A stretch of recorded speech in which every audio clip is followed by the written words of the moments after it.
For decades, the deal was simple. You give your time and your intelligence to a company, and they give you a paycheck. You use that paycheck to buy their products, and the cycle continues. But what happens if the company doesn't need your brain anymore? Geoffrey Hinton, the Godfather of AI, recently dropped a bombshell. We aren't just looking at another tool like the ATM. We're looking at the replacement of human intelligence itself. And that raises a terrifying question that most tech CEOs are too scared to answer. If AI can do everything, for whom was it actually built? Does the 1% even need the rest of us to keep the economy moving? Or are we being phased out of the system entirely? To understand where we're going, we have to look at where we've been. In the Industrial Revolution, we built machines to replace human muscle. You can't get a job digging ditches today because a steam shovel does it better than 1,000 men now. We're in the Intelligence Revolution.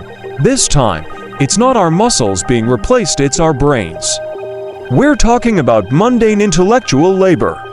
Everything from writing legal briefs to answering customer service emails is being swallowed by digital intelligence. And here's the kicker. This digital intelligence is billions of times better at sharing information than we are. When you learn something, you can't just download it into my brain. But digital clones can sync 1 trillion connection strengths instantly. They are effectively immortal and infinitely scalable. So, if the labor is being done by immortal, digital minds, where does that leave you? The traditional argument is that technology always creates new jobs. When A-Team is arrived, bank tellers didn't disappear. They just did more interesting things. But Hinton argues this is different. If AI can do all mundane human labor, what's left? Unless you are incredibly skilled, there might not be a new job for you to move into. Take the example of a health service worker answering complaint letters. It used to take 25 minutes to write one letter. With AI, it takes 5 minutes. That person is now 5 times more productive, which sounds great until you realize the employer now needs 5 times fewer people to do the same work. This is already happening. In a study of nearly 700 companies, those using AI in call centers hired 89% fewer agents. In fact, 36% of those companies laid off 1/4 of their staff within just 1 year. This leads us to the most cynical realization of the AI era. If companies automate every job, who is going to buy their products? Common sense says the system would collapse because unemployed people have no buying power. But the how money works analysis suggests a darker strategy. The whaling economy. Look at the video game industry. Most people play free-to-play games for nothing. The companies don't care about your $5, they care about whales, the tiny percentage of ultra-wealthy players who spend millions of dollars to pwn everyone else. The global economy is shifting to this model. We are seeing a massive explosion in luxury goods. Lamborghini has sold more cars in the last 10 years than in the rest of its history combined. We have $300,000 cars, luxury groceries at shops like Erewhon, and private jets becoming more popular than ever. The rich don't need a massive middle class to buy Ford Model Ts anymore. They can simply cater to other wealthy asset owners, while the rest of the population is kept around as entertainment or relegated to a government lifeline. This is why the gap between the rich and the poor is the most important metric for the future.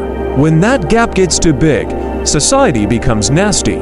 Think walled communities and mass incarceration. The IMF is already sounding the alarm that generative AI could cause massive labor disruption and rising inequality. Even the creators of this tech, like Sam Altman, are funding studies on universal basic income (UBI), but UBI might not be the utopia we were promised.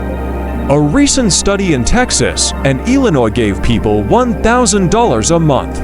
The result? People worked less and spent more time on leisure, but their mental health and food security improvements faded after just 1 year because living expenses kept rising. If you are just receiving a government check, you have no agency.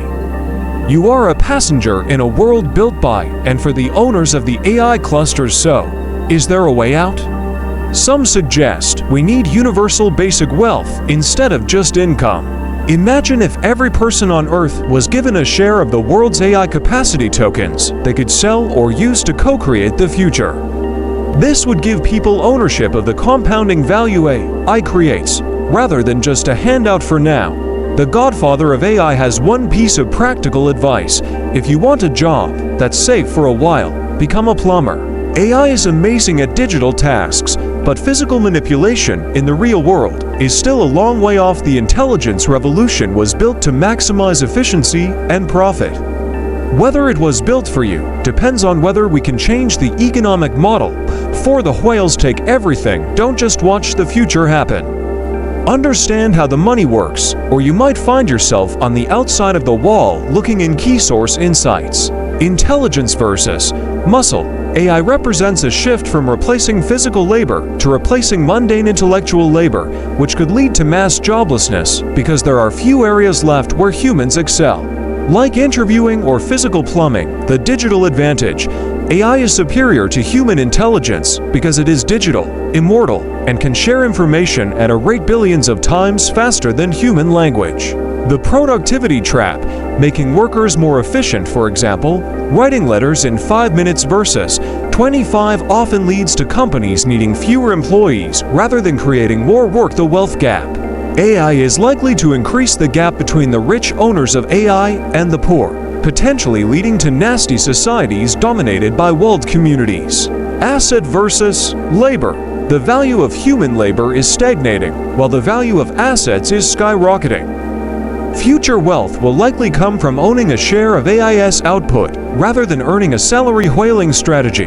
Businesses may pivot to catering exclusively to the ultra-wealthy whales, as seen in the video game and luxury car industries, rendering a broad middle-class consumer base less necessary.